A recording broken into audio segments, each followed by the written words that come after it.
everyone and welcome back to our YouTube channel that is CV Forensics. So friends, आज हम करने वाले हैं स्टार्ट एक्सटर्नल बैलिस्टिक्स को। इससे पहले हमने इंटरनल बैलिस्टिक्स को पूरा बहुत अच्छे से कंप्लीट कर चुका था एंड आज से हम स्टार्ट करेंगे एक्सटर्नल बैलिस्टिक्स। एंड ये वाला जो पार्ट है बेसिकली पार्ट 1 है एंड यहाँ से हम स्टार्ट करेंगे बेसिक्स को। ठीक है, तो देर ना करते हुए जल्दी से स्टार्ट कर लेते हैं हम अपने आज के टॉपिक को। एंड सबसे पहले देख लेते हैं जो आपका एक्सटर्नल बैलिस्टिक्स होता है वो क्या होता है। So external ballistics deals with the flight of the bullet from the muzzle of the weapon to the target. So जब आप फायरिंग करते हैं तो फायरिंग करते टाइम पर जितनी भी आपके फायर आर्म के अंदर मैकेनिज्म हो रही थी वो सारा का सारा आपका इंटरनल बैलिस्टिक्स के में इंक्लूड हो रहा था। ठीक है, लेकिन अब जैसे ही आपकी बुलेट ने आपके मजल एंड को छोड़ दिया एंड वो आपके फायर आर्म से सेपरेट हो गई, आपके वेपन से वो बाहर निकल गई, तो उसके बाद में जो भी आपकी फिनोमेना होता है, जो कुछ होता है वो सारा का सारा आपका इंक्लूड किया जाता है एक्सटर्नल बैलिस्टिक्स में।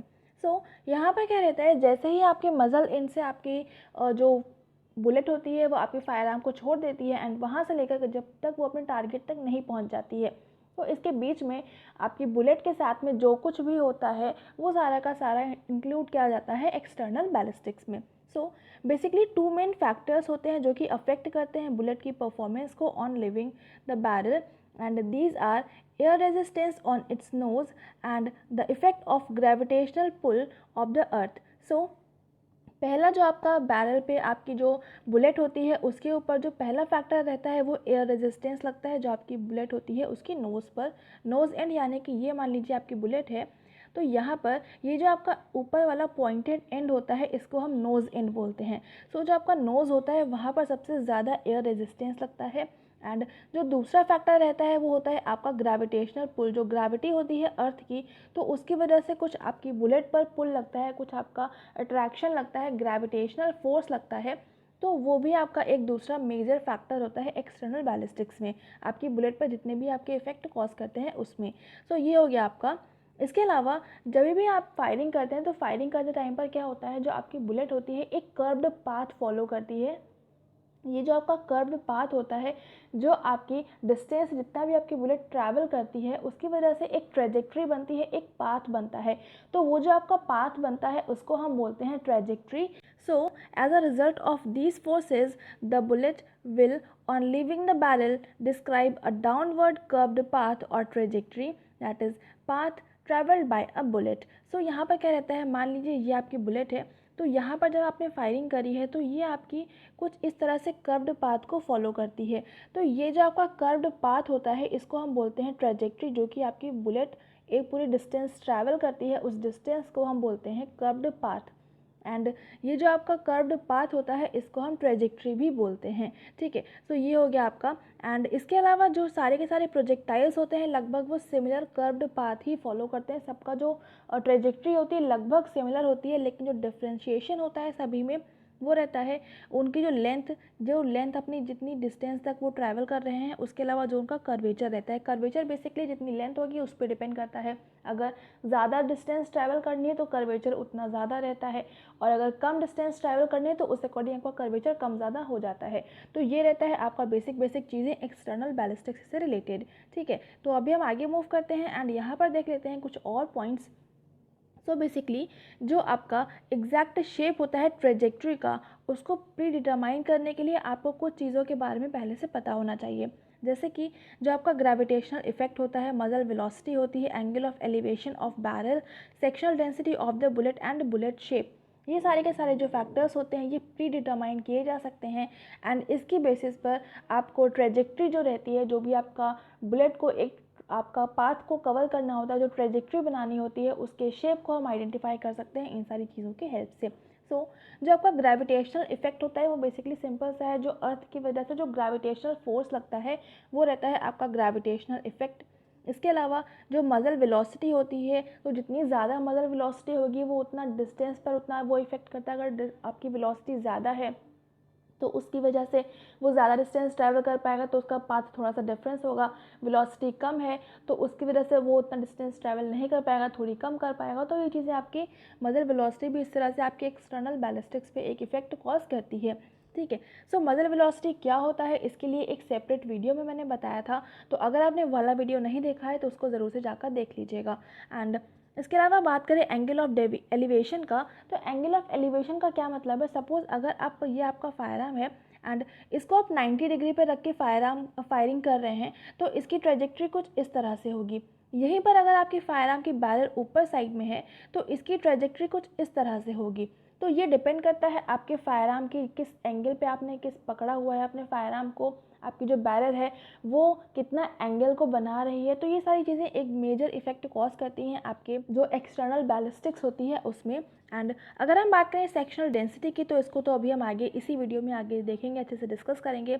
एंड जो बुलेट का शेप होता है, तो बुलेट अलग अलग टाइप के होते हैं, प्रोजेक्टाइल बहुत टाइप के होते हैं, तो उनका जो शेप रहता है वो भी बहुत ही मेजर इफेक्ट कॉज करता है। कई में आपका जो नोज़ होती है वो बहुत पॉइंटेड होती है, कुछ बुलेट्स में आपका उतना नहीं, थोड़ा सा राउंडेड रहता है, कुछ बुलेट्स आपकी वैड कटर होती हैं। तो अलग अलग तरह के जो बुलेट के शेप होते हैं वो अलग अलग अपने इफेक्ट कॉज करते हैं। तो ये कितने तरह के आपके प्रोजेक्टाइल्स होते हैं वो मैंने आपको बहुत ही डिटेल में पहले बताया था। सारे के सारे आपके rifle and shotgun fire arms में जिस भी तरह के आपके प्रोजेक्टाइल्स यूज़ करे जाते हैं उनको डिटेल में हम बहुत अच्छे से देख चुके हैं। तो अगर आपने वाले वीडियोस नहीं देखे हैं तो डिस्क्रिप्शन में आपको प्रोजेक्टाइल के नाम से आपको वीडियोस मिल जाएंगे, पूरी आपकी जो प्लेलिस्ट है फोरेंसिक बैलिस्टिक्स वाली वहाँ पर, तो वहाँ से जाकर उसको ज़रूर से देख लीजिएगा। ठीक है। एंड अभी हम आगे मूव करते हैं एंड यहाँ पर देख लेते हैं जो आपकी ग्रेविटेशनल फोर्स लगता है तो वो किस तरह से अपना इफेक्ट कॉज करता है। सो अगर हम बात करें, अगर जो ट्रेजेक्ट्री आपकी बुलेट पूरे ट्रैवल करती है, जो ट्रेजेक्ट्री होती है उसमें जो आपकी ड्रॉप होता है, जो आपका प्रोजेक्टाइल जिस जगह पर ड्रॉप करता है, तो वो आपको अगर फाइंड आउट करना है किस टाइम पर किस जगह पर वो फॉल होगा, आपकी बुलेट नीचे गिरेगी, तो उसके लिए ये एक फॉर्मूला रहता है। The rate of fall can be easily determined by using the formula. ये आपका फॉर्मूला रहता है H=12 इस फॉर्मूले के हेल्प से आप rate of fall of projectile को बहुत ही इजीली फाइंड आउट कर सकते हैं। यहाँ पर जो आपका H होता है आपका ड्रॉप ऑफ प्रोजेक्टाइल, जो आपकी प्रोजेक्टाइल है वो कब गिरेगा, ये आपकी H होता है। इसको हाइट से भी डिनोट कर सकते हैं कि कितनी हाइट से गिरेगा या कितने डिस्टेंस के बाद में गिरेगा, तो ये होता है आपका। देन अगर हम बात करें G की, तो G रहता है आपका ग्रेविटी ऑफ अर्थ, जिसकी वैल्यू होती है 9.8 मीटर पर सेकेंड। इसके अलावा इसकी वैल्यू आपकी 32.7 होती है फीट पर सेकेंड में। तो बेसिकली उसको आपको उतना इम्पॉर्टेंट नहीं है, आपको यही वाली पता होनी चाहिए, इसकी वजह से आप इसकी हेल्प से निकाल सकते हैं मीटर पर सेकेंड में। इसके अलावा जो आप यहाँ पर टाइम टी जो रहता है वो आपका टाइम होता है एंड टाइम यहाँ पर आपको सेकेंड्स में लिखना होता है। जो भी वैल्यू आपको यहाँ पर रखनी होगी वो आपको टी की सेकेंड में लिखनी होगी, टाइम की जो वैल्यू होती है वो सेकेंड में लिखनी होती है। ठीक है। सो इस फॉर्मूले की हेल्प से आप बहुत ही ईजिली जो आपके प्रोजेक्टाइल का रेट ऑफ फॉल होता है उसको आप आइडेंटिफाई कर सकते हैं। यहाँ से आपके नेट के एग्जाम में भी कई बार क्वेश्चन आ सकता है, तो वहाँ पर आपको अलग अलग वैल्यू दे दी जाएंगे एंड आपसे पूछा जाएगा कि रेट ऑफ फॉल इस कंडीशन में कितना रहेगा। तो आप इस फॉर्मूले की हेल्प से आप वहाँ पर पूरा आप क्वेश्चन का आंसर बहुत ही ईजिली दे सकते हैं। ठीक है। इसके अलावा जो आपके प्रोजेक्टाइल का ड्रॉप होता है वो टोटली इंडिपेंडेंट होता है velocity and weight of the bullet. जो आपकी बुलेट होती है उसकी वेलोसिटी एंड उस प्रोजेक्टाइल के उस बुलेट के वेट का कोई भी आपका इफेक्ट नहीं पड़ता है ड्रॉप ऑफ प्रोजेक्टाइल पर। कहाँ पर गिरना है, कितने डिस्टेंस पर गिरना है, कितनी हाइट से गिरना है, वो सारी की सारी चीज़ें आपकी वेलोसिटी एंड वेट से बिल्कुल ही कोई भी किसी तरह का लिंक नहीं होता है।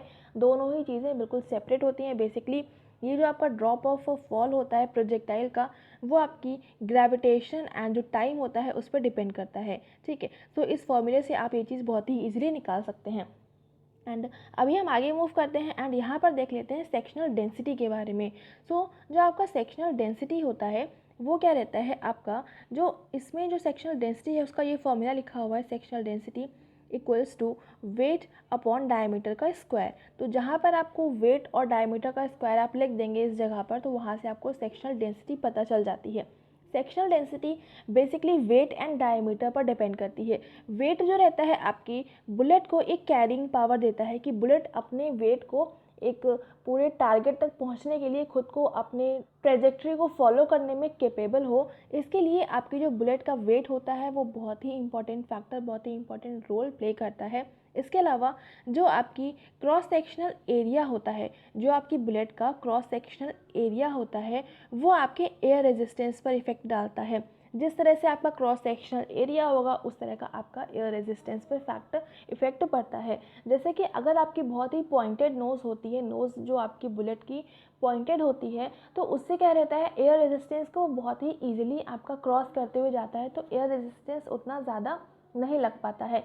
लेकिन जब आपकी राउंड नोज़ होती है या फिर फ्लैट नोज़ होती है, तो उस कंडीशन में क्या रहता है, एयर रेजिस्टेंस ज़्यादा लगता है, क्योंकि वहाँ पर उसकी जो आपकी बुलेट की नोज़ होती है वो केपेबल नहीं होती है एयर को क्रॉस कर पाने में उतना ज़्यादा। तो इस वजह से आपकी जो अगर राउंड या फिर फ्लैट नोज़ है तो उस कंडीशन में रेजिस्टेंस थोड़ा ज़्यादा लगता है in comparison to pointed nose. तो इस वजह से जो आपकी क्रॉस सेक्शनल एरिया होता है वो भी एयर रेजिस्टेंस पर एक बहुत ही इंपॉर्टेंट रोल प्ले करता है। सो ये हो गया आपका सेक्शनल डेंसिटी के बारे में। ये वाला फॉर्मूला भी आपके एग्जाम पॉइंट ऑफ व्यू से बहुत ही इंपॉर्टेंट है, तो उसको बहुत अच्छे से देख लीजिएगा, ठीक है। सो यहाँ पर एक्सटर्नल बैलिस्टिक्स के जितने भी बेसिक पॉइंट्स होते हैं वो मैंने आपको बहुत अच्छे से बता दिए हैं। इसके अलावा और बहुत सारे फैक्टर्स होते हैं, तो उनको एक एक करके हम बहुत अच्छे से कंप्लीट करते रहेंगे, ठीक है। तो ये वाला टॉपिक यहाँ पर कंप्लीट होता है। इसका पार्ट 2 भी बहुत ही जल्दी आपके हमारे चैनल पर अपलोड हो जाएगा। आप मुझे फॉलो कर सकते हैं Facebook page, Telegram channel and blogger पे। यहाँ पर आपको बहुत सारी पीडीएफ्स अवेलेबल हो जाती हैं एंड इसके अलावा कई बार वैकेंसीज़ निकलती हैं, तो वो सारे के लिए आप यहाँ पर मुझे ज्वाइन कर सकते हैं। यहाँ पर मैं सारी अपडेट्स आपको देती रहती हूँ, ठीक है। एंड अगर आपको मेरा ये वीडियो पसंद आ रहा है तो लाइक करना बिल्कुल भी मत भूलिएगा, शेयर ज़रूर से कर दीजिएगा। एंड अगर आप चैनल पर नए हैं तो उसको सब्सक्राइब ज़रूर से कर लेंगे एंड बेल आइकन प्रेस कर लेंगे for daily updates. And thank you so much for watching me here.